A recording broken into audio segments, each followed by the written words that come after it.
Hadirin shaimin shaimat yang sama-sama mengharap ridho Allah Subhanahu wa taala.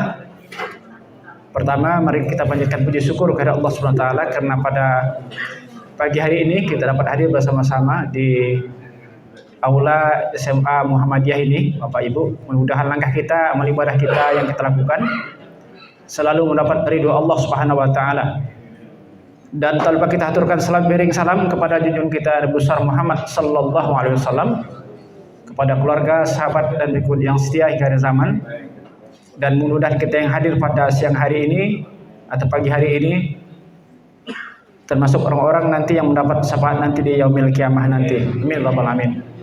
Dan kita berdoa kepada Allah semoga Bapak Ibu yang akan melaksanakan ibadah haji diberi kesehatan lahir batin, diberi kemampuan dan diberikan kelancaran, dan menjadi harapan kita adalah memperoleh haji yang mabrurah nantinya. Amin rabbal alamin. Kemudian yang kedua, minggu yang lalu saya mohon maaf pada Bapak Ibu tidak bisa hadir karena masih ada di Lampung. Berapa hari ini saya ditugasi oleh kampus untuk mendirikan prodi baru, prodi tasawuf psikoterapi di IAIN Pontianak. Oleh karena itu jadi mohon maaf kemarin jadi masih maraton harus submit awal April ini, seharusnya kemarin tanggal 31. Oleh karena itu jadi mohon maaf tidak bisa ngisi materi. Kemudian pada hari ini materi yang akan kita sampaikan, yang akan kita bahas adalah tentang rukun haji dan umroh. Walaupun materi di sana sudah disampaikan Bapak Ibu di dalam di share di grup tentang materinya, tapi nanti coba kita diskusikan sama-sama. Saya yakin Bapak Ibu ada yang sudah pernah haji, barangkali materinya ada yang lebih memahami. Oleh karena itu jadi sifatnya sharing apa yang pernah kami alami selama pernah dulu pengalaman haji tahun 2018. Dan Bapak Ibu ini adalah nanti kita kloter kedua ya kalau nggak salah ya. Kloter kedua insya Allah. Dan kloter kedua ini kalau nggak salah bulan Juni, awal Juni ya nggak salah berangkatnya. Awal Juni ya Bapak Ibu ya. Awal Juni. Atau saya berdiri bagaimana? Ya. Atau mungkin? Ada apa ya? Baik, saya berdiri saja.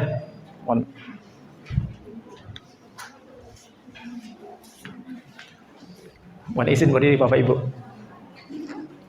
Kloter kedua kita nanti dari Embarkasi Batam. Dari Batam nanti di sana adalah kita ada dua nanti yang menjadi kadang-kadang jadi masalah di Batam itu. Masalahnya apa? Yang pertama adalah ada yang ingin nanti mikotnya nanti di pesawat dan ada nanti di Jeddah.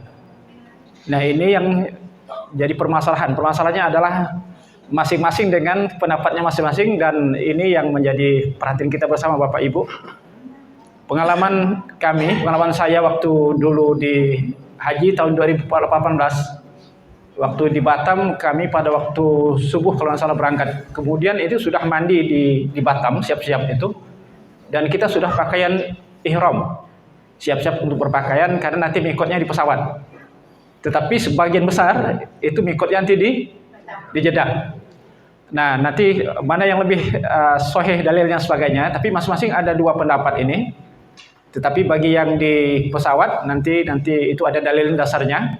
Kemudian nanti yang di Jeddah juga ada fatwa MUI, Majelis Ulama Indonesia sudah berkali-kali memberikan fatwa itu tahun 1980, 81 dan 2006. MUI telah memberikan fatwa bahwa mikot di Jeddah itu sah hukumnya.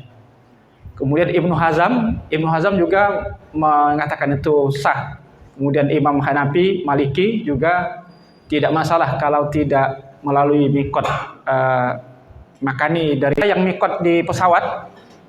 Pesawat itu dalilnya juga kuat, dan di mana kalau kita di pesawat Bapak Ibu nanti adalah melewati dari barat ya.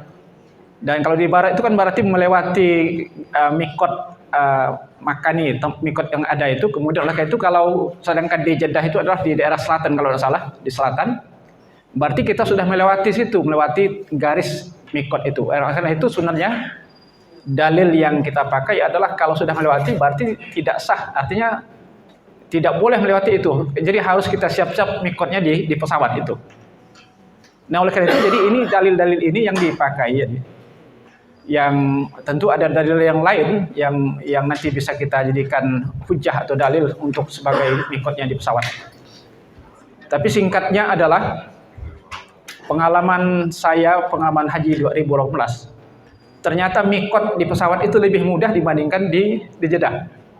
Mudahnya apa? Yang pertama adalah kita sudah bersiap-siap, kan hanya berapa jam saja di pesawat itu. Kemudian kalau saya pribadi dulu Bapak Ibu, jadi sudah, mohon maaf, tidak pakai celana dalam lagi, kemudian sudah siap,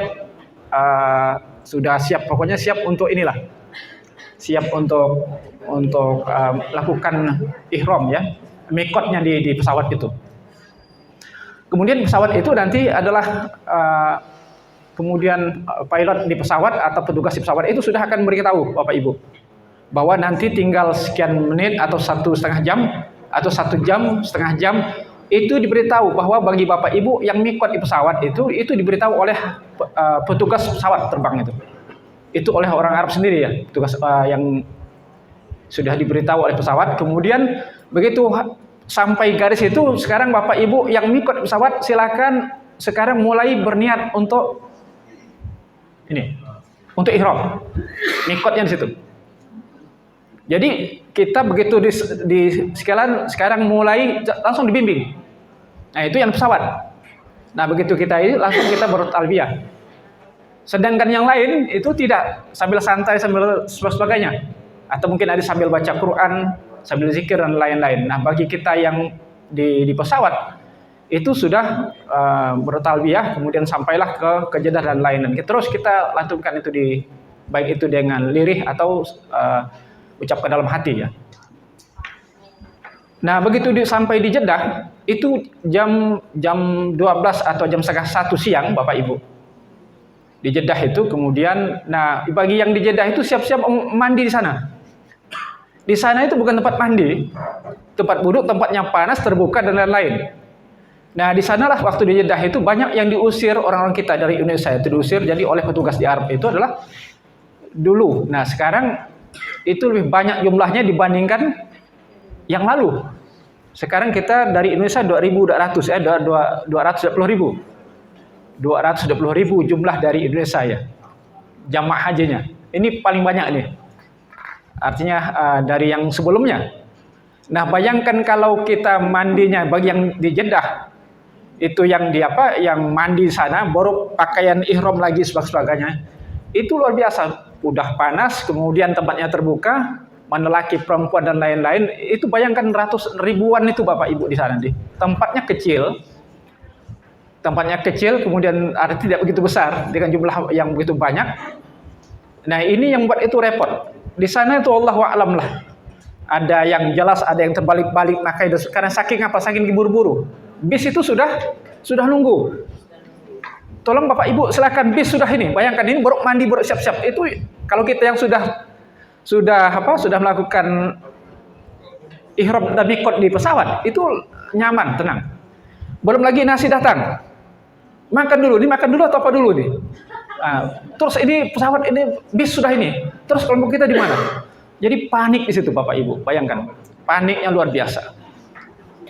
Nah, bagi kita yang mikot, yang ihram, yang sudah mikot di pesawat, itu enak. Saya sampaikan dengan kawan-kawan itu, kita tenang.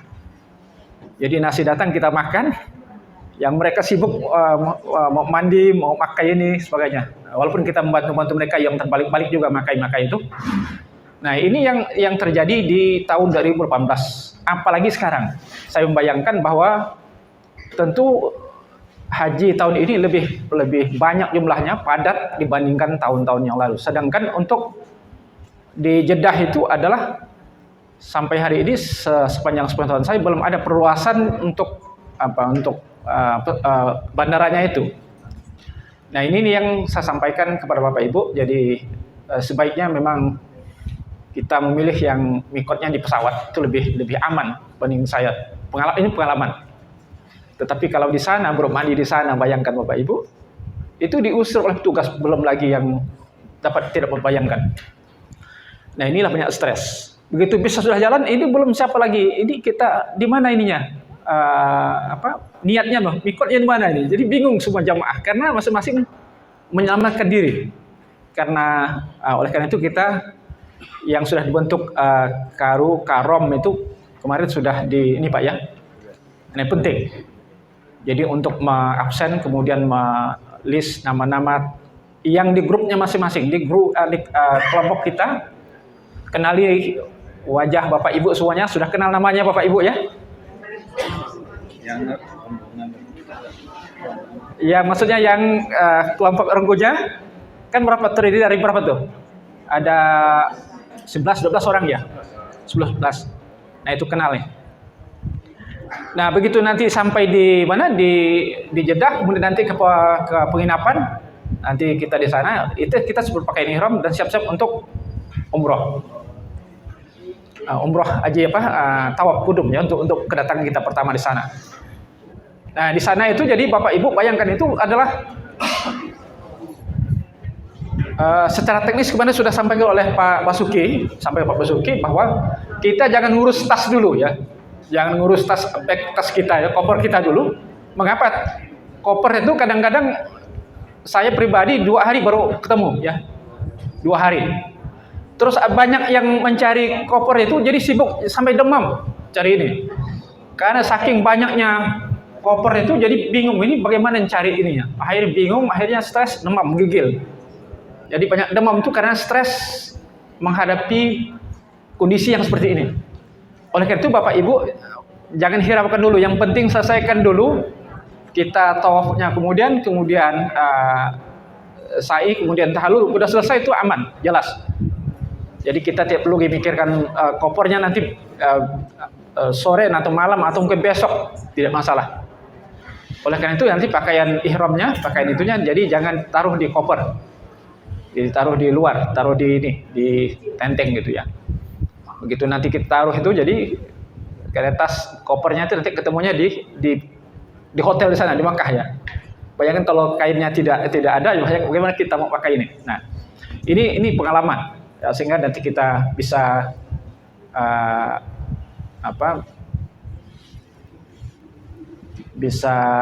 bisa pahami bersama ini dalam hal ini. Baik, ini sekedar untuk pembuka pertama.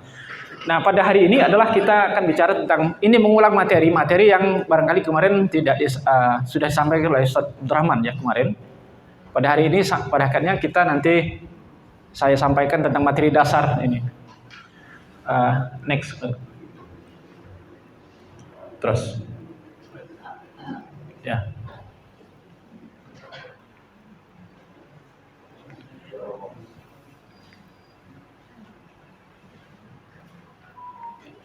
Kita akan bicara tentang fikih haji ini yang dasar.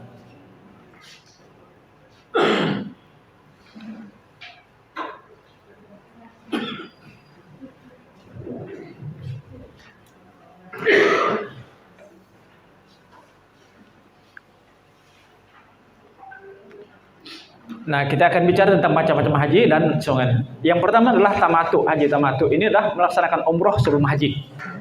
Jadi melaksanakan umroh sebelum haji. Nanti materinya Bapak Ibu akan dapatkan ini materinya. Nanti kita akan share ke grup. Oh ya, maaf. Ya. Ini haji tamatu. Melaksanakan umroh sebelum haji. Ya. Melaksanakan umroh sebelum haji. Nah ini haji tamatu. Kemudian ada haji qiran. Qiran melaksanakan haji bersama dengan umroh. Satu ibadah, 2 niat. Ya. Jadi niatnya, jadi melaksanakan haji. Ini haji qiran. Ifrad, melaksanakan haji sebelum umroh. Haji sebelum umroh. Kemudian orang berhaji mesti melaksanakan umroh, baik sebelum maupun sesudah. Nah kalau kita nanti termasuk haji yang mana Bapak Ibu? Tamatu. Melaksanakan umroh dulu, kemudian baru haji. Nanti kita datang ke sana sampai di Jeddah atau sampai sana ke pemondokan tempat penginapan di hotel, kita akan melaksanakan umroh. Nah umroh itu 1 malam selesai. Artinya dari malam sampai pagi subuh itu selesai dengan tahallulnya. Jadi kemarin sudah disampaikan di awal tentang materi tentang umroh ya. Itu. Nah kemudian nanti dalam ini kita masuk haji yang tamatu ini. Ya, Kemudian dari Aisyah radhiyallahu anha berkata, kami keluar untuk berhaji bersama Rasulullah SAW di tahun haji wada. Di antara kami ada yang berihram umroh, ada yang berihram haji dan umroh, dan ada yang berihram haji. Nah, inilah yang menjadi dasar sehingga ada tamattu, ada qiron, ifrad ini. Terus, sebab kalau salah satu rukun tidak kita laksanakan maka tidak sah haji kita. Maka rukun ini harus perhatikan. Nah, ihram. Nah, ihram nanti kita datang sana nanti ihram. Masing-masing nanti kan sudah kita atur ya. Kita bagi. Nanti yang tua di mana, kemudian yang ibu-ibu di mana, kemudian yang laki-laki di mana, itu sudah kita atur bersama. Nah, kemudian nanti kalau sampai nanti di Ka'bah, nanti kita mau tawaf Bapak Ibu itu, nanti kita kan ada kode kita ya masing-masing. Pengalaman kami dulu waktu mau umroh itu, biasa suami istri berpisah dengan suaminya, yang ini pisah dengan masing-masing itu bercerai-berai. Dan tidak ada jaminan bahwa kita ini utuh seutuh-utuhnya bahwa dalam satu kelompok ini. Nah, bagaimana kalau kita ini berpisah-pisah dan sebagainya? Jadi sebelum kita melakukan tawaf itu Bapak Ibu, nanti kita akan lihat dulu. Jadi sebelum start ini, kita briefing dulu. Briefingnya apa? Yang pertama, kita nanti ngomong dengan terutama karu, keluarganya masing-masing. Nanti kita, Bapak Ibu, nanti kalau ada yang terpisah, nanti kumpulnya di lampu hijau sana. Lihat di lampu hijau atau di mana kodenya.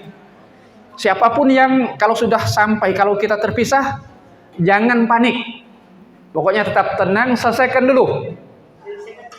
7 kali selesaikan. Kemudian begitu selesai, tetap tenang. Karena nanti karom nanti akan berikan kode. Bapak Ibu, nanti kita yang karom nanti. Kalau sudah selesai, Bapak Ibu, seandainya kalau ini terpisah, mudah-mudahan tidak. Nah, pengalaman yang lalu itu adalah itu terpisah. Langsung mencari, Pak, Ibu, Bapak, ketemu enggak istri saya di mana?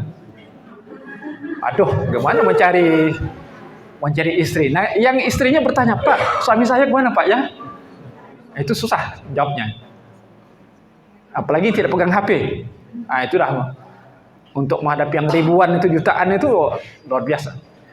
Ada juga yang menggigil. Pak, boleh nggak nunggu sepi? Jadi tawafnya? Mana bisa sepi di situ?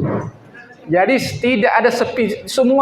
Setiap waktu itu adalah penuh. Jadi jangan mikirkan orang lain. Pokoknya niatkan karena Allah akan memberikan kemudahan. Insyaallah. Yang penting luruskan niat. Nah, niat karena Allah. Jangan ingin berselfie di sana. Ini kadang-kadang sambil tawaf sambil selfie. Padahal itu adalah acara ininya. Nah, kalau mau ingin berselfie itu kalau sudah selesai. Ini kadang-kadang dia sambil berselfie.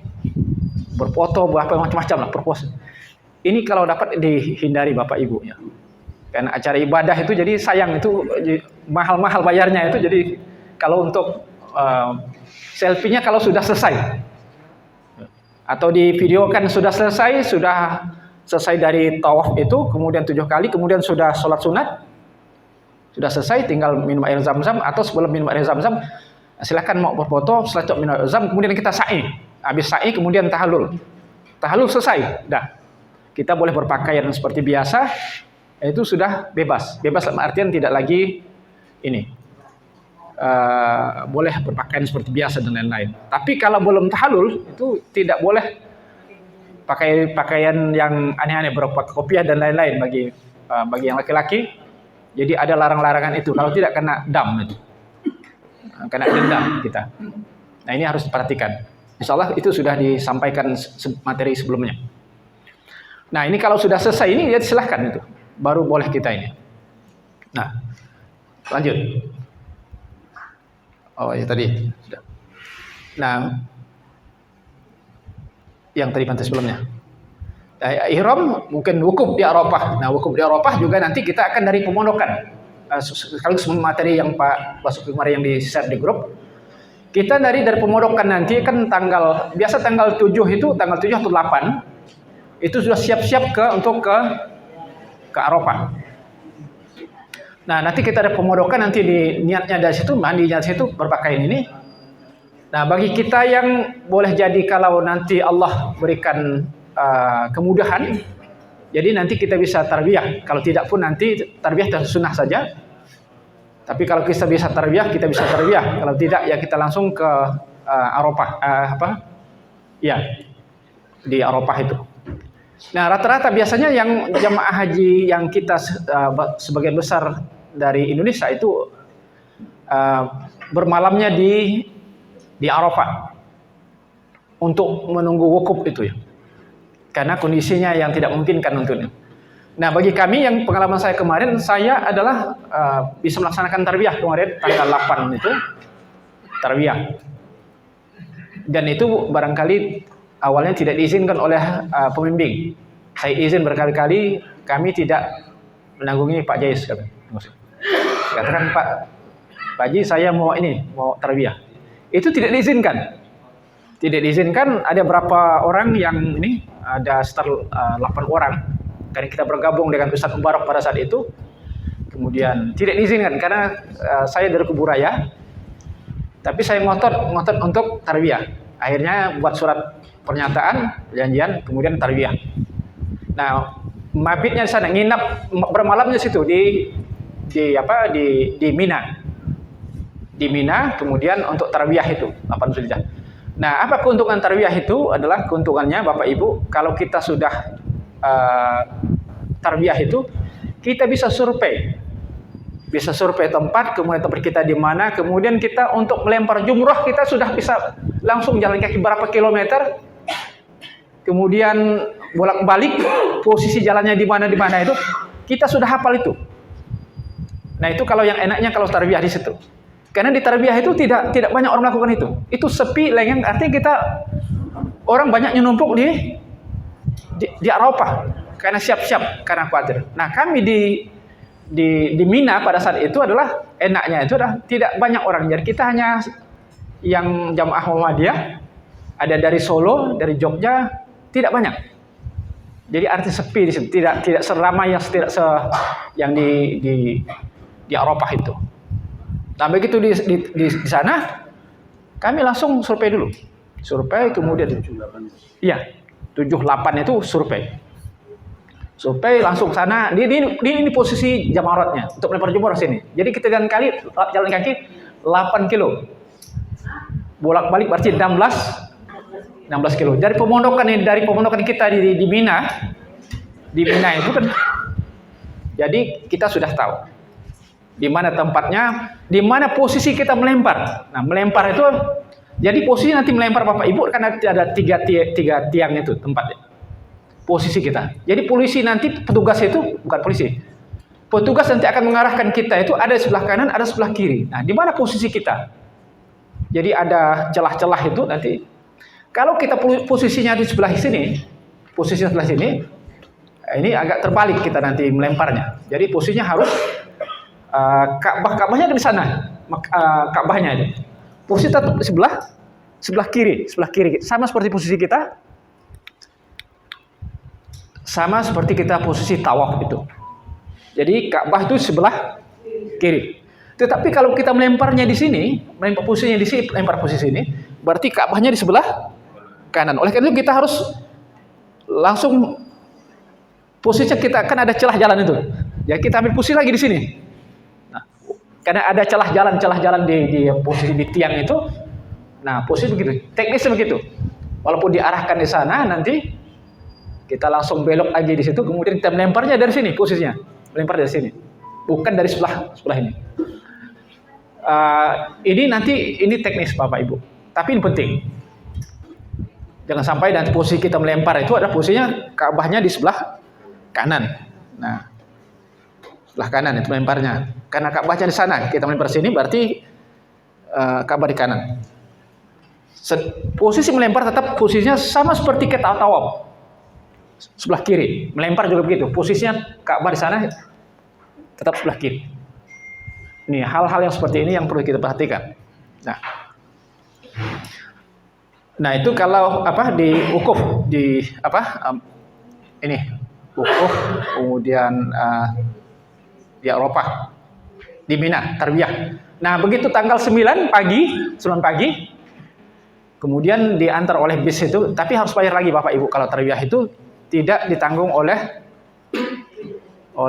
pemerintah. Kita harus mengeluarkan biaya sendiri tarbiyah itu. Tapi enaknya itu tadi kalau sudah kita tarbiyah, kemudian kita sudah nginap situ, kemudian survei. Begitu kita nanti tanggal 10 Zulhijjah, nanti mabit di Mina, kita dari wukuf di Arafah, kemudian tanggal 9, kemudian tanggal 10, nah kita dari Musdalifah, kemudian kita di Mina. Di Mina itu kita sudah hafal posisi tenda kita di mana, walaupun 17 jutaan orang. Nah, kemudian yang kita tarbiyah ada 10 orang. 10 orang ini yang saya bawa mereka untuk apa? Untuk yang saya lakukan untuk melakukan melempar jumroh itu. Melempar jumroh, akobah pertama. Sedangkan yang lain tidak menunggu. Menunggu itu adalah menunggu, bayangkan kita ada 400-an salah satu kloter itu menunggu dari pembimbing. Jadi ada yang nyasar sampai marah-marah ke kloternya waktu itu. Ini kemana ini nyasarnya? Ada yang ke pondokan ke daerah orang Turki entah kemana tuh. Entah nyasar itu sampai tengah malam jam 2 jam 3 belum ketemu. Mengapa? Karena belum tahu arah posisi, di mana posisinya, di mana jalan pulangnya, sebagainya. Nah, pembimbing haji juga tidak diizinkan waktu itu. Pak Jais tidak boleh harus nunggu. Sekatan Pak, karena jumlahnya banyak ini, boleh enggak saya yang bawa ini? Artinya walaupun saya bukan karu waktu itu, bukan karom ya. Tapi karena kita sudah tarbiyah, sudah hafal jalannya, insya Allah waktu itu, akhirnya diserahkan. Silahkanlah, kami tidak bertanggung jawab. Pembimbingnya begitu katanya. Kami tidak bertanggung jawab. Oke Pak, saya yang bawa ini.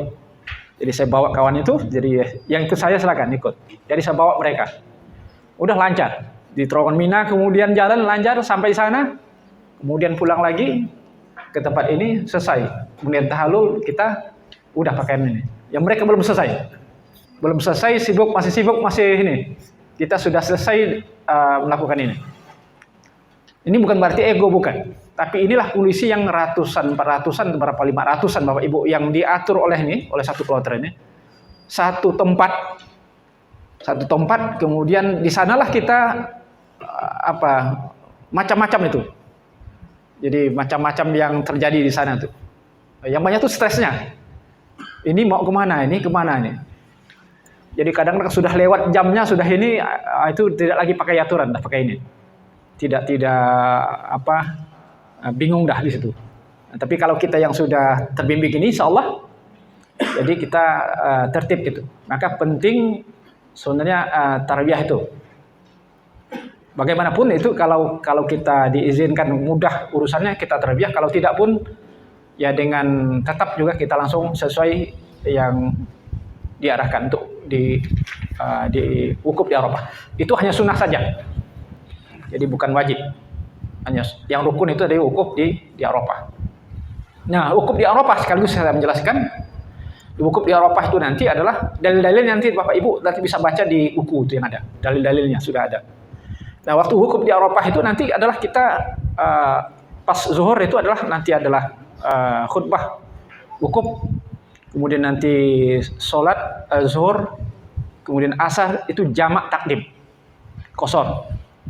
Jadi asar bawa ke zuhur, 2 rakaat zuhur, 2 rakaat asar dilakukan pada waktu zuhur. Nah, habis setelah itu nanti kita akan berdoa sampai sore, sampai hampir matahari mau terbenam itu, kemudian kita berdoa kepada Allah. Disitulah Allah turun. Allah akan ijabah semua permohonan apa yang kita minta Bapak Ibu. Jadi Allah senang melihat hamba-hamba tamu-tamunya itu berdoa kepada Allah, itu menghadap Allah, menghadap kiblat itu untuk berdoa kepada Allah. Jadi mintalah kata Allah, silahkan apa saja di situ. Jadi Allah melihat langsung, turun langsung melihat itu dalam bahasa ini ya. Jadi jangan bayangkan Allah turun bagaimana. Artinya melihat, merahmati semua Pak Ibu yang haji itu. Dan panasnya luar biasa. Jangan fokus ke panas Bapak Ibu. Karena panasnya waktu itu 42 derajat, mungkin sekarang 45 derajat. Itu kayak apa gitu ya. Tapi jangan fokus ke panas. Kalau fokus ke panas berarti panaslah Ibu.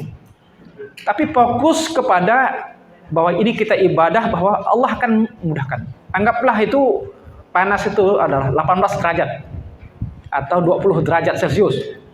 Itu adalah kerja pikiran. Nah, ini terapi pikiran, mind healing ya. Jadi ibu bayangkan bahwa ini suhunya sekian. Jadi Allah tergantung persangkaan hambanya. Jadi kalau ibu katakan ini 20 derajat rasanya. Jadi rasa. Kalau 40, 20, 30 derajat pun kalau ibu rasakan panas, panaslah dia. Nah, jadi tergantung. Nah, oleh karena itu, jadi niatkan bahwa kita, insya Allah di sana kita akan berniat kepada Allah supaya diberikan kemudahan. Itu ini. Dan tidak boleh memotong, kemudian mematahkan ranting dan lain-lain. Di sana jadi kena dam kita Bapak Ibu. Ini kadang-kadang habis makan tusuk gigi, itu kena dam kita nanti. Kebiasaan ini ya. Nah, tapi sudah diatur. Nanti ada tenda. Tenda itu sifatnya sementara, jadi bukan permanen. Jadi kalau tiup angin ya, kalau angin kencang kemarin tuh robohlah dia kan. Kalau yang dulu ya, betul angin kencang. Kemudian ribut luar biasa. Tapi mudah-mudahan ini insya Allah tidak akan terjadi apa-apa. Lancar, aman, kemudian mudah semuanya urusan kita. Nah, ini antisipasi saja. Nah, begitu sampai di sana, itu bis itu sudah siap-siap. Secara teknis kemudian Pak Basuki sudah sampaikan. Bis sudah siap-siap, Bapak Ibu. Sholat maghribnya, isya-nya itu bukan kalau dalam hadis itu, Rasulullah melakukan tidak di Arafah, tidak. Tapi melaksanakannya di Musdalifah. Jadi jamak kosornya di sana, jamak takhir kosornya di sana, di Musdalifah. Walaupun Rasulullah itu waktu itu adalah sudah sampai waktu azan maghrib, kemudian para sahabat itu mengambilkan sesuatu. Apakah kita sholat di sini? Di sini kata sahabat, tidak, kata Rasulullah, di sana. Padahal itu sudah masuk waktu. Nah, artinya apa? Bahwa kita disunahkan untuk sholatnya di Musdalifah. Itu sholat maghrib isya-nya, jamak takhir. Ya. Jadi maghribnya dibawa ke waktu isya. Itu kalau memungkinkan. Tetapi kalau bisnya karena saking padatnya Bapak Ibu, saking padatnya, maka di sana kita nanti akan ada bis yang jam 9 belum juga jalan. Karena saking ini antriannya luar biasa. Nah, jam 10 malam itu belum juga. Sedangkan ini belum sholat ini. Bagaimana? Akhirnya posisi seperti ini kita mau tidak mau sholatnya di Arafah. Jadi jamak tadi. Jamak takhir di ini. Tadi niat kita adalah ingin sholatnya di Musdalifah. Karena waktunya tidak memungkinkan kita sholat di Musdalifah karena waktunya sudah tengah malam atau malam. Kalau datang ke sana mungkin sudah lewat tengah malam dan sebagainya. Maka sebaiknya memang sholatnya di Arafah itu. Nah, begitu kita di Musdalifah itu ada kita mabit di sana atau istirahat sebentar di sana. Di Musdalifah itu adalah kita tidak lagi mencari batu Bapak Ibu, karena batunya sudah dibekali di hotel. Jadi batunya itu sudah dibekali masing-masing itu di hotel. Jadi sekantong ini di Bapak Ibu itu. Dalam bahasa Samba sponjet. Jadi ada. Jadi itu dibekali nanti Bapak Ibu, kita dibekali di hotel. Nah, batunya. Tetapi ada juga tidak merasa puas. Jadi namanya cari batu itu di Musdalifah. Nah, di Musdalifah cari batu. Jadi batunya itu ditukar batu situ, kemudian cari kerikil, bukan batu. Kerikil itu cari di situ sebagainya karena dianggap itulah yang sah. Padahal juga tidak. Pokoknya batu kerikilnya yang sudah dibekali itulah sebenarnya yang lebih afdol katanya. Nah, di Musdalifah itu hanya kita istirahat di sana dan tidak melakukan apa-apa, cuma zikir saja dan tidak sholat malam dan sholat macam-macam. Menunggu kita untuk ke Mina. Nah, di Mina nanti dari Musdalifah. Nah, di Musdalifah kebetulan waktu itu adalah lewat jam tengah malam itu adalah mereka sudah siap-siap oleh ketua keluarga, oleh tugas Bapak Ibu jamaah dari Kalbar bawahnya kan. Siap-siap untuk berangkat ke bis sudah sampai, sudah datang. Padahal bisnya entah di mana tuh. Itu pokoknya siap-siap. Jadi stres semua tuh, jadi belum siap. Jadi kata kawan-kawan, Pak bagaimana kita? Saya tunggu sholat subuh di sini. Terus bagaimana kita tinggal? Tidak apa-apa, pokoknya nanti kita naik nih. Enaknya waktu itu gitu. Saya sampaikan, pokoknya kita sholat subuh dulu di sini, di Musdalifah. Karena Rasulullah itu sholat subuhnya di Musdalifah. Nah begitu sholat subuh di Musdalifah, barulah ke Mina. Itu kalau memungkinkan. Waktu itu saya minta kawan-kawan, jadi akhirnya sholat subuh di Musdalifah. Nah yang lain, siap-siap sudah antri ke Mina. Jam 12, jam 1, jam 2, jam 3, jam 4, bis belum datang. Artinya antri bis ini saking padatnya. Jadi akhirnya apa yang terjadi? Jam 6, mereka ini belum sholat subuh nih. Belum sholat subuh. Kami sudah sholat subuh, sudah nyaman. Begitu kita antri sana, sudah kita dalam posisi sudah sholat subuh. Sedangkan yang lain sebagian besar itu adalah belum sholat subuh. Begitu sampai di Mina, Bapak Ibu tahu jam berapa? Jam 9 pagi. Padahal itu tidak jauh sebenarnya antara Musdalifah dengan Mina, tidak jauh. Cuman karena padat, karena jutaan kan bis. Ya? Iya. Setelah subuh dan itu Mina. Iya, itu luar biasa. Karena itu tadi, karena saking padatnya itu. Nah begitu sampai di Mina jam 9 pagi, apa kata ketua kloter? Bapak Ibu, tolong sholat subuh. Bingung, ini sholat duha atau sholat duhur? Nah, sholat subuh. Jadi sholat subuh itu jam 9 pagi. Ada yang bingung. Ya daripada tidak sama sekali, itu bolehlah.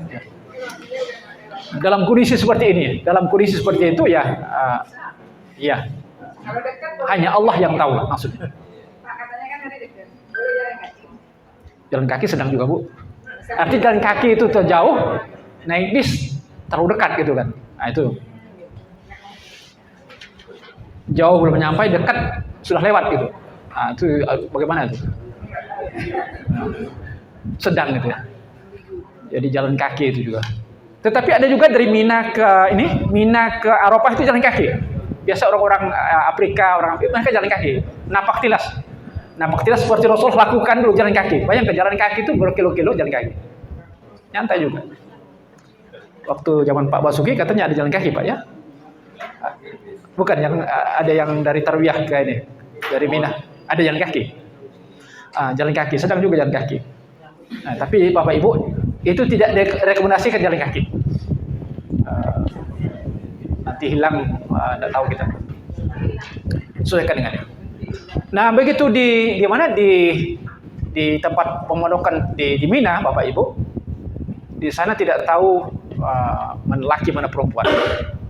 Nah kalau dapat nanti kita atur mana laki mana perempuan. Kalau dulu campur laki sini perempuan sini, jadi tidak teratur. Pokoknya masing-masing kayak di padang mahsyar nyamakan diri masing-masing. Jadi pokoknya terserahlah di mana gitu. Itulah yang terjadi. Sekarang bagaimana nih anaknya? Entah perempuan tidur dekat sebelah ini, entah siapa-siapa juga tidak tahu nih. Karena pokoknya masing-masing lah itu. Itu yang terjadi. Nah kalau dapat kita, ya. Nah nanti Bapak Ibu nanti kita kalau dapat ini bisa kita atur kalau dapat ya. Kalau dapat. Enaknya kalau kita satu rombongan ini enak. Tapi kalau sudah campur dengan lain, nah itu wallahu a'lam lah. Tergantung dari nanti ketua kloternya sama ini yang ngatur ya. Dari petugas itu yang ini. Tapi yang ketua kloter pun tidak bisa ngatur lagi. Pening kepala dia kan jadi ngaturin. Karena semua tidak mau diatur masing-masing.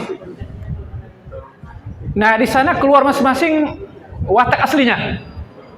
Watak aslinya keluar Bapak Ibu. Yang emosian, yang suka bertengkar, yang apa-apa. Itu keluar aslinya. Terutama lagi nanti kalau Bapak Ibu di Mina itu adalah waktu antri mau buang air kecil, buang air besar, mau mandi. Itulah yang menjadi masalah. Masalahnya apa? Ada yang terkencing-kencing di situ karena nggak bisa lagi nahan. Antri ini sudah panjang nih. Begitu ada yang mau nyelip sedikit langsung diteriaki oleh yang ini.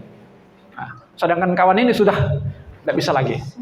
Bagaimana itu? Makanya di Batam itu Bapak Ibu nanti ada petugas sana yang di Batam itu ada caranya. Bagaimana kalau Bapak Ibu nanti kalau kebelet. Nah, ada kantong khusus itu ya. Ada dijual di Batam itu. Untuk perempuan juga itu. Jadi mohon maaf ini kayak kayak di Irian Jaya pakai koteka model-model gitu tuh. Jadi supaya apa? Ada pakai botol, mohon maaf ya. Yang laki-laki pakai botol pakai ini. Itu saking apa? Saking sudah nih. Ya, tidak bisa lagi. Nah, yang ibu-ibu bagaimana? Wallahu alam bagaimana caranya. Nanti ada ibu-ibu di sana yang di Batam itu ada cara ibu-ibu. Nanti kalau ibu-ibu nanti kalau kebetulan mau pipis dan lain-lain, ini caranya. Ini alatnya Bu. Ada dijual di Batam. Itu kalau tidak boleh pakai ini ya. Kalau laki-laki tidak boleh pakai ini. Tapi di Batam nanti ada di ini. Di Batam nanti akan ada petugas yang menjelaskan itu ya. Ada di alatnya. Nah, ada juga yang mandi itu dalam ini yang teknis-teknis Bu. Antri situ kemudian satu WC itu ada yang mandi ada 2-3 orang.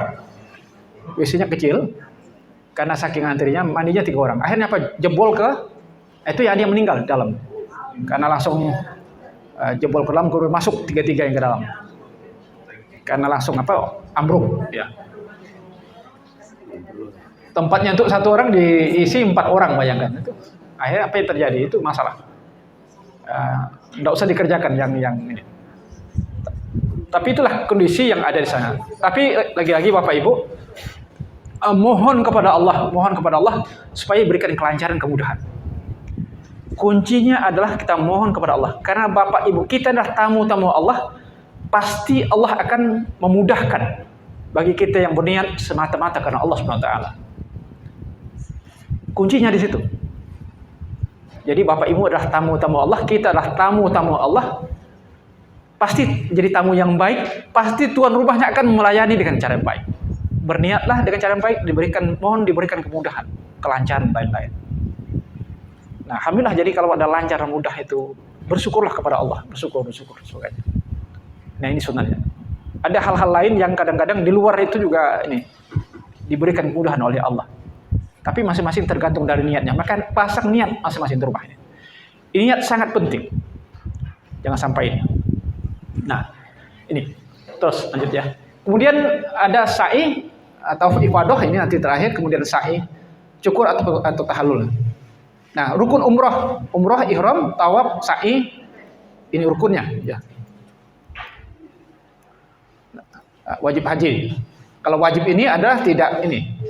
Ada ihram dari miqat, mabit bermalam di Musdalifah, melontar jumroh, bermalam di Mina, tawaf wada.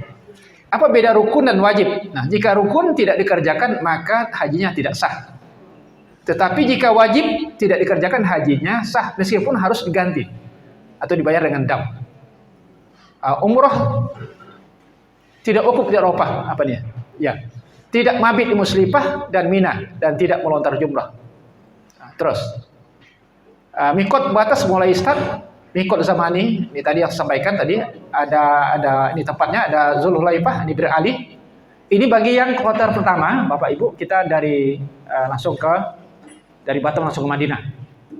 Nah kalau sana nanti mikotnya adalah di sini beralih dan banyak ya ya. Kemudian Juhfah ini bagi penduduk Sam. Rabi'ah itu pun bagi penduduk Mesir, Syria dan orang-orang yang melaluinya. Qarnul Manazil bagi penduduk Najd, Yalamlam bagi penduduk Yaman, jadi Zatu Irkin bagi penduduk Irak. Nah, kita ya kalau pesawat dari sini nih. Yalamlam ya. Nanti di sana akan diumumkan. Betul saya sudah sampai di Qarnul Manazil itu, Yalamlam. Jadi alhamdulillah juga sampai ke tempat mabit ini, Yalamlam Qarnul Manazil. Ini dari mikotnya nanti bisa dibaca Bapak Ibu. Terus macam-macam tawaf. Ada tawaf kudum, tawaf sunnah sebagai penghormatan ketika datang ke Mekah bagi orang haji ifrad atau qiran. Orang yang berhaji tamattu melaksanakan tawaf umrah bukan tawaf kudum. Tawaf umrah. Bukan tawaf kudum. Tawaf ifadah, tawaf rukun. Tawaf wada, tawaf pamitan dikerjakan ketika akan meninggalkan Mekah. Tawaf sunat dapat dikerjakan kapan saja. Nah, tawaf sunnah itu adalah nanti kalau setelah tawaf umroh kita laksanakan. Nah, untuk sholat berikutnya kan nunggu haji nih, nunggu jadwal. Nah, di situ nanti kita berpakaian biasa, bisa kita tawaf sunnah. Setiap hari kita bisa laksanakan. Kita kenali nanti tempat-tempat yang ini, Bapak Ibu, pintu masuk keluar dan lain-lain. Nah, bagi yang nanti batal wudhu dan lain-lain itu kan ada, setiap tangga itu kan ada tempat wudhu di Masjidil Haram itu, Bapak Ibu. Nanti ada tempat-tempat, tiap tangga itu ada tempat wudhu, ada untuk laki, ada untuk perempuan. Tapi kalau buang air besar itu nanti di luar, tidak ada yang di dalam. Nah, kalau Bapak Ibu nanti jangan fokus pada mau kencing. Ibu kencinglah yang terjadi. Jadi kemarin tuh ada yang fokus dengan mau kencing. Nanti kalau kencing di sana bagaimana ya? Nanti kalau jadi di sana tuh hanya sibuk ngurusin kencingnya. Mengapa? Karena dari sini sudah fokus pikirnya kencing. Nah, ada lagi ibu-ibu yang dari tanah air ini sudah, nanti bagaimana kalau nanti aku haid, dari sini bawa obat pil, begitu sampai di sana apa yang terjadi? Jadi haidnya tidak berhenti, kemudian langsung minum pun tidak juga ini. Dia nelfon saya waktu di Mekah itu, Pak, gimana nih Pak? Ini sudah minum sebagainya. Coba ibu ini alihkan pikirannya, kemudian jangan fokus ke haid menstruasi itu. Nah, begitu dia fokus ke lain, alhamdulillah dengan izin Allah jadi bisa berhenti dan tidak lagi ngurus yang hal seperti itu. Oleh karena itu Bapak Ibu, jangan ngurus yang kalau mau kencing kemana, jalani saja. Pokoknya fokus untuk ibadah dan lain-lain nanti sana. Jadi jangan bayangkan yang berat-berat tuh, jangan bayangkan yang berat-berat. Nanti kalau bagaimana ya nanti ini. Terus makannya bagaimana ya? Jangan bayangkan makan. Apalagi bawa ulekan dari sini, macam-macam, terlalu ini. Jadi ke sana memang untuk pergi haji, pergi ibadah, fokus sana. Kalau dapat belanjanya juga di sana itu jangan sibuk belanja sebelum waktunya, atau jalan-jalan karena waktunya belum selesai, karena haji kita belum selesai.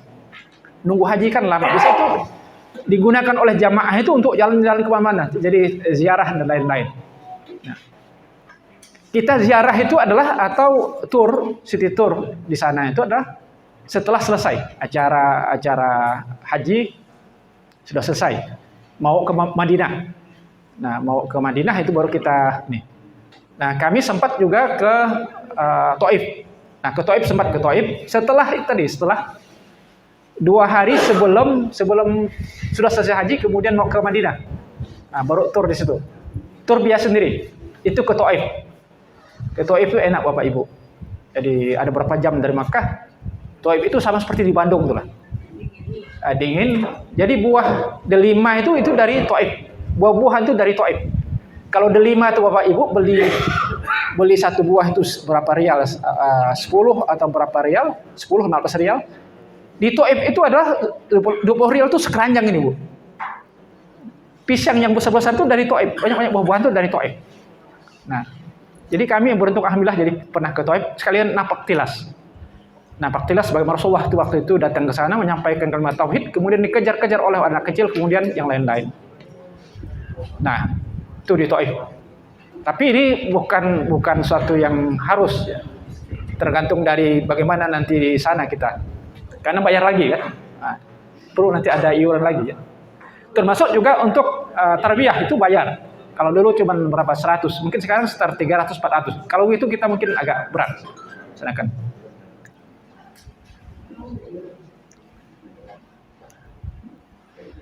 Syarat tawaf suci dari hadas dan najis, menutup aurat di dalam Masjidil Haram 7 kali putaran, memulai dari arah Hajar Aswad.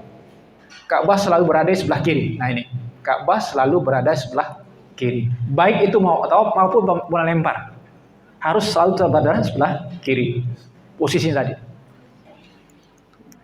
Kemudian anggota badan benar-benar di luar Ka'bah, Hijri Ismail dan ini pondasi Ka'bah termasuk bagian dari Ka'bah. Niat tawaf ketika mengerjakan tawaf sunat.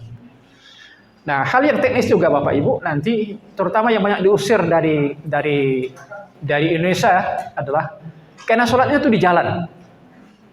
Di jalan orang lalu ini, dia sholatnya di situ. Itu diusir. Kok saya diusir ya dari oleh petugas sana? Mana tidak usir, sholatnya di jalan. Itu yang pertama. Yang kedua, diusir itu boleh jadi karena ada ibu-ibu itu yang langsung karena ingin berdoa yang makbul dekat di multazam, dan di situ dia langsung bercampur dengan laki-laki di situ. Bercampur di sab. Kemudian begitu azan, kemudian masih saya sampai ingatkan kepada ibu-ibu, posisi ibu nanti di sana. Masih ngotot ibu. Nanti bapak ibu-ibu ini akan diusir.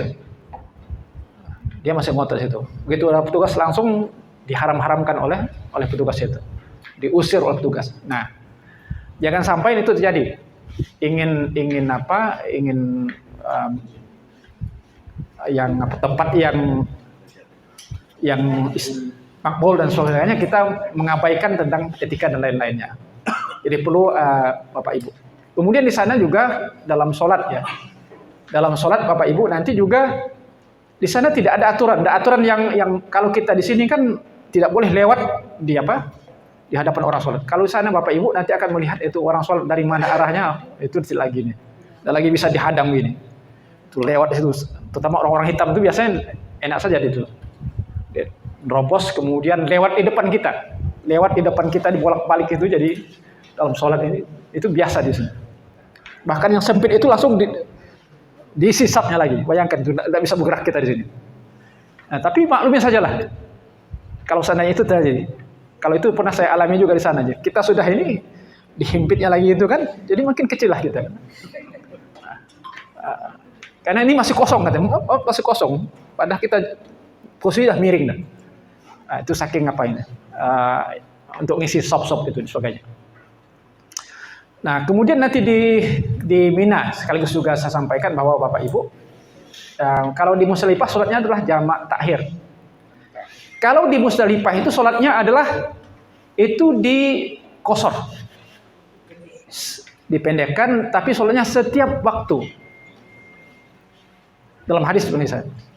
Jadi nanti ada sholat azan asar, azan zuhur, sholatnya hanya 2 rakaat.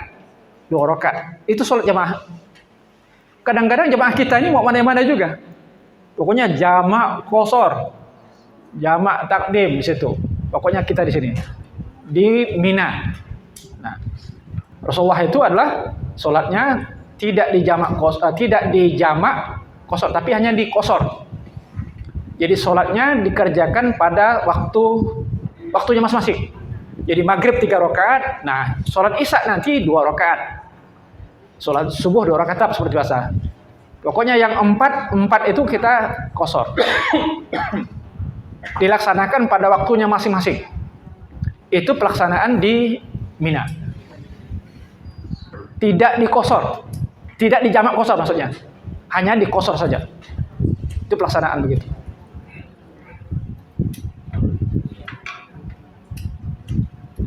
Kalau di Musdalifah, Bapak Ibu, di Musdalifah itu kalau kita sholat subuh itu bisa sholat di lapangan. Tapi Bapak Ibu kalau ingin sholat di masjid itu hanya setahun sekali bukanya. Namanya Masjid Mas'aril Haram. Nah, dalam Quran surah Al-Baqarah itu Mas'aril Haram itu ada di Musdalifah. Yang bukanya setahun sekali. Mas'aril Haram itu. Nah, ada masjidnya itu ada berapa ribu muatnya masjid itu. Itu hanya sebagai untuk diabadikan saja situ. Hanya buka setahun sekali. Hari-hari biasa tidak dibuka karena di Musdalifah itu bukan tempat penginapan penduduk dan lain, tempatnya adalah tanah lapang dan lain.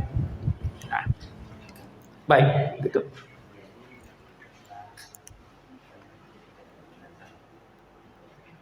Terus, ya. Sa'i berjalan dari Bukit Sofa ke Bukit Marwah dan sebaliknya sebanyak 7 kali. Ini tadi pengertiannya. Sa'i dikerjakan sudah tawaf ifadah atau tawaf qudum bagi orang yang berhaji ifrad atau qiran. Dimulai dari Bukit Sofa dan berakhir di Bukit Marwah. Kemudian 7 kali perjalanan dari Sofa ke Marwah, dihitung 1 kali perjalanan dari Marwah ke Sofa, 1 kali perjalanan dari Sofa ya. Kemudian wukuf, berhenti, berdiri, berada secara fisik di Arafah. Jadi wukuf, berhenti. Waktunya mulai tergelincir matahari zuhur tanggal 9 Zulhijjah sampai terbit fajar hari nahar tanggal 10 Zulhijjah. Ya. Nanti sebenarnya nanti tanggal 10 itu nanti kita sudah di Mina. Sudah di Mina kita tanggal 9, 10 kemudian di Musdalifah. Nah, dari 10 pagi itu kita sudah ke Mina. Dari Mina nanti adalah waktunya sudah ditentukan Bapak Ibu untuk melempar jumroh. Untuk Indonesia biasanya waktunya adalah sore atau malam waktunya. Ada waktu-waktu yang mustajab, waktu yang bagus, yang baik dalam hadis itu. Tapi itu adalah waktu itu sudah diatur oleh pemerintah, oleh karena itu ikut aturan pemerintah.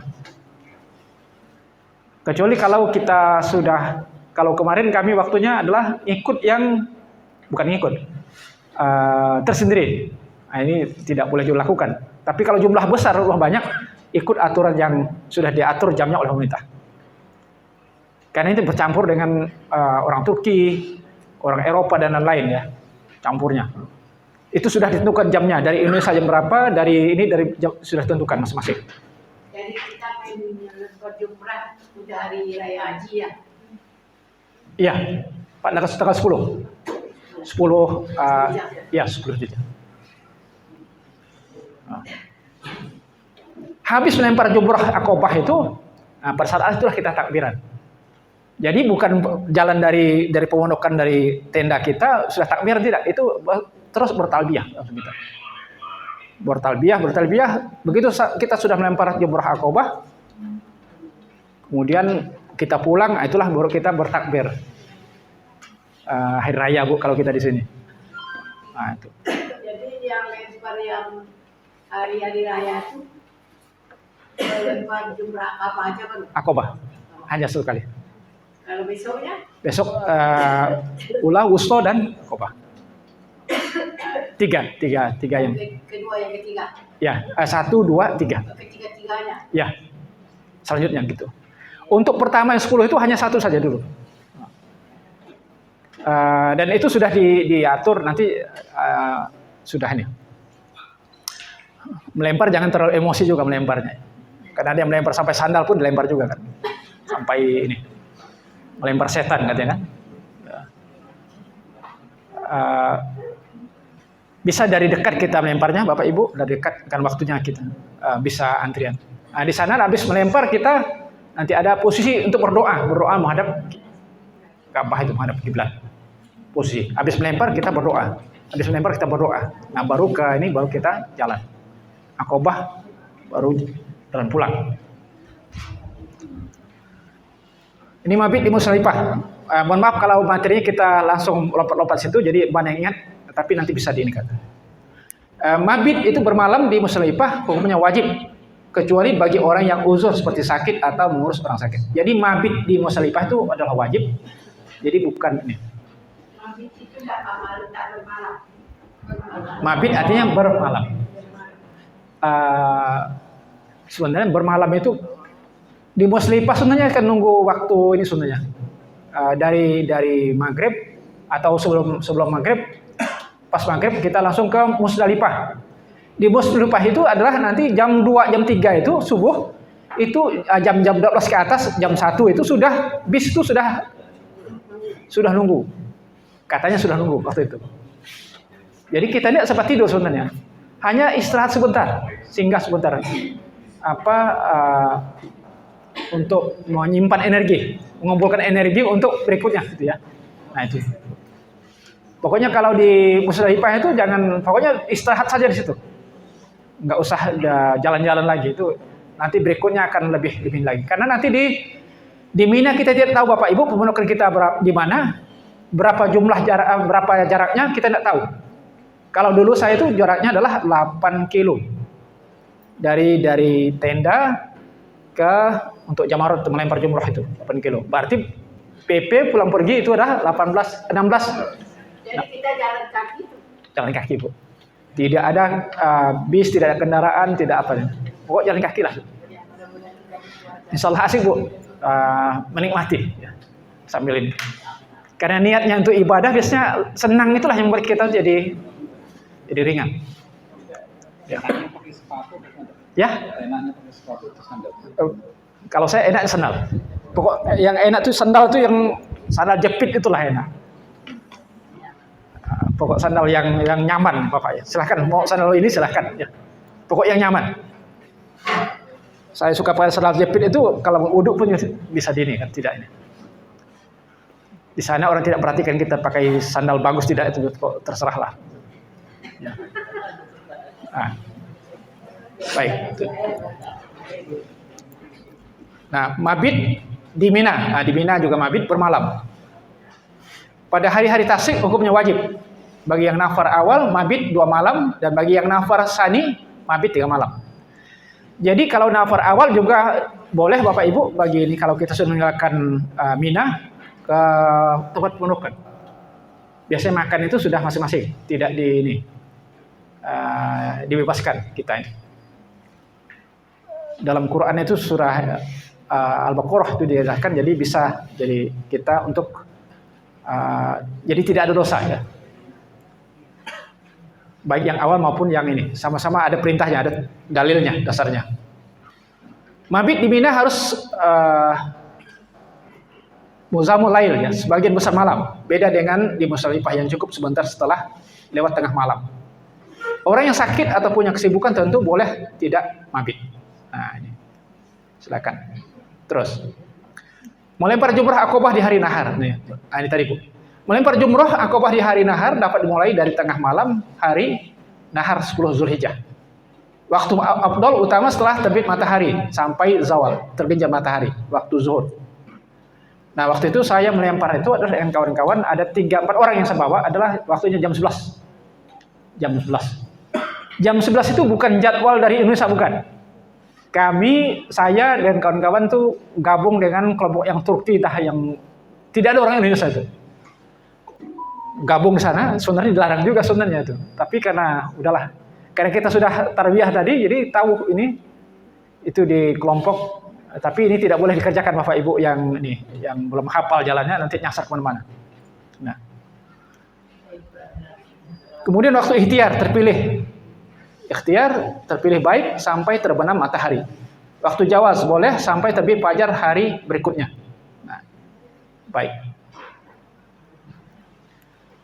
Waktu melempar 3 jumrah pada hari tasyrik. Tasyrik itu 11, 12, 13 tasyrik itu. Di hari tasyrik wajib melempar jumrah ula, wusta, dan Aqobah. Dimulai dari waktu zawal saat masuk waktu zuhur. Ini. Kemudian waktu afdal utama mulai dari zawal tergelincir matahari waktu zuhur sampai terbenam matahari. Waktu jawaz boleh sampai terbit fajar hari berikutnya. Bagi yang nafar awal boleh melempar jumrahnya sebelum zawal tergelincir matahari. Sunat berdoa setelah melempar jumrah ula dan wusta, tidak setelah Aqobah. Jadi nanti kalau setelah kita melempar di ula, Bapak Ibu melempar berapa kali? 7 kali melempar. Setelah itu kita selesai, nanti ada tempat berdoa itu Bu. Praying itu apa itu? Nah, itu kita berdoa kepada Allah, berdiri menghadap ke Ka'bah. Silahkan berdoa apa saja situ. Kemudian wusta, habis itu nanti ada 7 kali kita melempar, kemudian setelah itu nanti ada tempat berdoa itu. Kita ambil posisi ada tempat posisi yang enak kita berdoa situ. Kemudian di Aqobah tidak pernah langsung pulang, jangan pulang itu. Belok kanan. Nah, oke. Talbiyah hanya disunatkan dan dianjurkan setelah ihram dari miqat. Talbiyah berakhir setelah tahallul bagi orang yang ihram umroh, dan setelah melempar jumrah Aqobah bagi yang mendahulukannya, atau setelah putaran pertama tawaf ibadah. Jadi talbiyah itu adalah saya katakan tadi, begitu nanti kita setelah melempar jumrah Aqobah itu maka kita langsung takbir. Bukan talbiyah lagi, tapi Allahu Akbar. Itu sampai ke ini. Ya sunnah saja Bu ya. Kemudian tahallul, potong rambut, bercukur, menggundul, mendekkan atau menggunting beberapa helai rambut kepala termasuk rukun haji atau umroh. Untuk ibadah umroh waktunya setelah selesai melaksanakan sa'i. Untuk ibadah haji waktunya setelah melempar jumrah Aqobah di hari nahar atau setelah selesai tawaf ibadah dan sa'i. Nah, nanti ini Bapak Ibu, kalau kita di ihram pertama kan ada tahallul.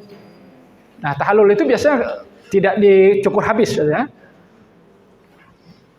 pas waktu habis melempar jumrah Aqabah, saat itulah kita nanti tahallul, itu yang dicukur habis, dibotak habis. Kalau dulu kita sepakat satu rombongan itu tidak boleh ada yang nyisakan rambutnya. Nah, itu. Karena dalam hadis jelaskan setiap helai rambut itu dihitung oleh Allah itu satu kebaikan, berapa kebaikan itu. Maka semakin banyak ini dibotak rambutnya itulah. Jadi bagi orang yang haji tidak ada lain balasan kecuali adalah surga balasan. Tidak ada lain balasan bagi Bapak Ibu kita semua yang pergi haji, tidak lain adalah balasan adalah jannah. Nah, kita mau raih itu, kemudian mengharap ridho Allah, dan mudah-mudahan ini adalah kita raih kita. Kemudian tahallul, keadaan seorang yang telah dihalalkan, dibolehkan melakukan perbuatan sebelumnya dilarang selama berihram. Nah, kalau tahallul awal, keadaan seorang yang telah melakukan 2 di antara 3 perbuatan: melempar jumrah Aqabah dan cukur. Melempar jumrah Aqabah, tawaf ifadah dan sa'i. Tawaf ifadah, sa'i dan bercukur. Tahallul tsani, keadaan seorang yang telah melakukan melempar jumrah Aqabah, bercukur, tawaf dan sa'i. Tawaf ifadah ya. Nah, artinya kalau kita sudah ini Bapak Ibu, biasanya ini mohon maaf, kadang suami istri di sana ada yang tidak sabaran, sehingga ini harus diperhatikan, jangan sampai kena dam. Kalau bulan puasa ini nama kena kafarat orangnya ya, kafarat, ya. Jangan sampai kena itu, diperhatikan. Kemudian bagi pria memakai pakaian biasa, berjahit, sepatu yang menutup tumit dan kepala. Ini larangan selama ihram. Bagi pria memakai pakaian biasa, berjahit itu dilarang. Sepatu yang menutup tumit dan tutup kepala. Jadi tidak boleh ini Bapak Ibu selama berihram. Bagi wanita berkaos tangan dan menutup muka, bercadar, kecuali kalau ada hal tertentu ya yang ini. Tapi ini sepakat semuanya. Bagi pria dan wanita larangannya adalah memakai wangi-wangian ya, kecuali sebelum memakai pakaian itu. Memotong kuku, mencukur atau mencabut rambut, memburu binatang buruan, membunuh, menganiaya binatang buruan darat, nikahkan atau meminang, bercumbu atau bersetubuh, mencaci, bertengkar atau mengucap kata-kata kotor. Nah, ini yang banyak nih. Yang banyak. Memang Allah berikan itu, jadi ropas pusuk itu memang luar wala jidal. Bertengkar, berdebat sana. Jadi berkelahi. Saya bayangkan antara orang India dengan orang Pakistan. Berkelahi dia mana? Di waktu tawaf. Bertinju di situ, bayangkan. Ini gara-gara naik bis yang salawat itu, Bu. Dari pemondokan itu kan jadi kita sudah itu udah kelihatan. Kita satu pondokan satu tempat itu, zona kita itu dulu kebetulan ada dari Indonesia, dari Cina, dari mana? Dari India sebelahnya. Yang namanya untuk kalau habis suruk itu kan rebutan itu. Ribuan jutaan orang, bayangkan bis ribuan lah ya. Puluhan ribu bis berdesakan. Nah, di situlah kadang-kadang itu main bertinju di dalam itu, Pak. Hampir tiap hari itu. Orang India dan Pakistan itu. Kalau udah ketemu itu kayak luar biasa itu. Kayak kucing dengan anjing, musuhan. Itu berlanjut waktu tawaf. Bertinju kayak di dalam Masya Allah. Bertinju. Karena masing-masing emosi dan lain-lain. Nah ini jangan sampai terjadi. Nah bagi jamaah kita juga Bapak Ibu adalah yang jadi masalah nanti kalau kita di Madinah. Di Madinah itu kadang-kadang juga nanti adalah kita sudah haji, sudah apa sebagainya, begitu di Madinah kan kita ini. Nah, tapi di Madinah pun harus diperhatikan. Kadang-kadang ada suami yang ngotot supaya dengan istrinya dulu, yang lain dikeluarkan semua. Yang lain tuh nunggu, akhirnya merutuk dalam hati semua tuh. Getor-getor jadi pintunya dikunci gitu, Pak. Itu bukan 1 hari, 2 hari, itu berhari. Bayangkan arba'in di sana tuh. 40 hari di sana. 40 waktu ya. 40 waktu bayangkan. Dan bukan 1-2 orang itu, ada banyak orang seperti itu. Nah, itu menimbulkan juga bertengkar juga selain lain. Itu sayang kalau kita bayar mahal-mahal tuh hanya hal-hal seperti yang itu lakukan. Itulah pentingnya manasik Bapak Ibu. Pentingnya manasik supaya tahu ilmunya, apa yang harus dilakukan, apa yang larang, supaya tahu. Kadang-kadang kebanyakan datang ke sana itu kan hanya modal nekat. Artinya ilmunya belum matang. Jangan kita berkali-kali, yang sudah puluhan kali manasik pun kadang-kadang di sana juga stres. Mengapa? Karena melihat kondisinya itu yang padat, yang luar biasa.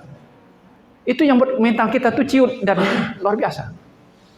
Nah, kami harapkan jamaah yang di Muhammadiyah ini, harapan kita adalah tetap rileks, tetap tenang Bapak Ibu. Nanti kalau ada duluan nanti naik bis itu tenang saja, nggak usah. Nanti istrinya ini nanti nyasar, nggak usah, tenang saja. Pasti akan ketemu, insya Allah. Apalagi sudah ada tandanya ya, sudah ada kartu identitas sudah ada. Jadi nggak usah panik, tetap tenang dan nih, serahkan kepada petugas yang ini, insya Allah nanti akan ketemu dan lain. Enaknya sekarang petugas kita dari Indonesia banyak. Dari Indonesia banyak jadi mahasiswa atau petugas. Jadi hampir setiap ini ada orang-orang kita Indonesia. Jadi jangan khawatir Bapak Ibu, ada keperluan apa kita lapor sesuai. Bahkan mau belanja pun juga, insya Allah juga Bapak Ibu nggak usah pakai bahasa Arab yang pasti-pasti juga. Ada yang berbahasa Arab ternyata dijawabnya dengan bahasa Indonesia. Nah itu juga udah letih-letih kita bahasa Arab, langsung di bahasa Indonesia. Udahlah. Jadi dia tahu bahasa kita, bahasa ini. Kecuali bahasa kampung kita nggak tahu, tapi bahasa Indonesia tahu. Kalau soal jual beli dan sebagainya, orang Arab mahir lah. Nah, sudah hafal. Karena yang banyak belanja itu pasti dari Indonesia, itu ciri khasnya.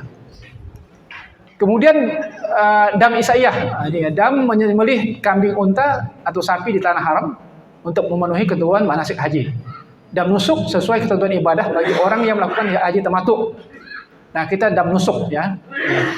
Nanti Bapak Ibu nanti ada yang resmi, ada yang tidak resmi. Yang tidak resmi itu biayanya murah. Tapi ini tidak direkomendasikan Bapak Ibu yang tidak resmi ini. Mengapa? Kadang-kadang mana kambingnya itu katanya. Tidak tahu kambing siapa itu. Yang ini. Datang lagi itu tunjukkan lagi yang ini. Nah, yang kadang-kadang ini yang menjadi masalah. Tapi kita ini percaya saja, pokoknya yang penting murah kan, murah. Nah, kadang itu disembelih sebelum waktunya, sebelum melempar akobah ini. Nah, penyembelihannya. Ya, silahkan kalau ini ada tempat. Nah, bagi kita yang sudah ada bank khusus, ada banknya, bank apa, Rajhi atau apa banknya itu, kemudian ada tempatnya di bank apa namanya Pak? Rajhi, ya. Itu banknya ada, kemudian sekarang biayanya agak mahal Bapak Ibu untuk tapi resmi itu. Dan kita aman dan binatang juga aman, insya Allah itu. Karena itu langsung oleh pemerintah kan. Nah, itu biayanya mungkin sekarang 400-an mereka sekarang. 400 rial. 400 ya. 400 rial berapa ya sekarang? 400 atau 450 sekitar gitulah. Uang Indonesia berapa? Nah, itu tadi saya tinggal nanya tadi dengan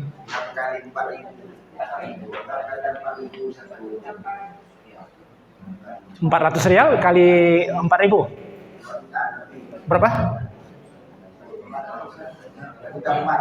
2 juta lebih kambingnya. Lebih murah dibandingkan kita sini. Kalau kita sini kan berapa? Berapa Pak? 3 jutaan ya. 3 juta Pak ya kalau ini. Lebih murah, insya Allah. Jadi kita bayarnya di Indonesia atau di sana? Di sana. Ada banknya Bu. Di Tower Zamzam itu ada di lantai 3 atau berapa. Resmi. Nanti ada apanya? Ada kwitansinya ada. Resmi itu Bu. Itu sah. Apa? Kalau itu tidak jelas anunya. Cuma ada bayar yang murah. Aku yang Ya, makanya kita lebih aman itu kalau yang lewat bank itu lebih aman. Insya Allah kita jadi tidak was-was lagi jadi jangan ingin murah gitu akhirnya kita was-was ya. Was-was. Ada juga yang sudah bayar di yang tadi yang harganya murah dibanding itu. Ada 1.500.000, ada 1 jutaan gitu ya. Tapi dia ragu, akhirnya bayar lagi ke sana. Itu kan akhirnya ini double bayarnya. Sebaiknya yang resmi sajalah kalau dapat. Ya. Kalau memang harus resmi ya, lebih aman kalau menurut saya. Gitu.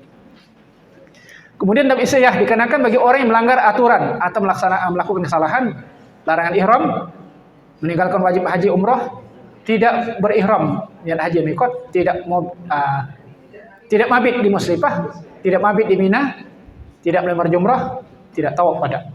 Nah, ini kali.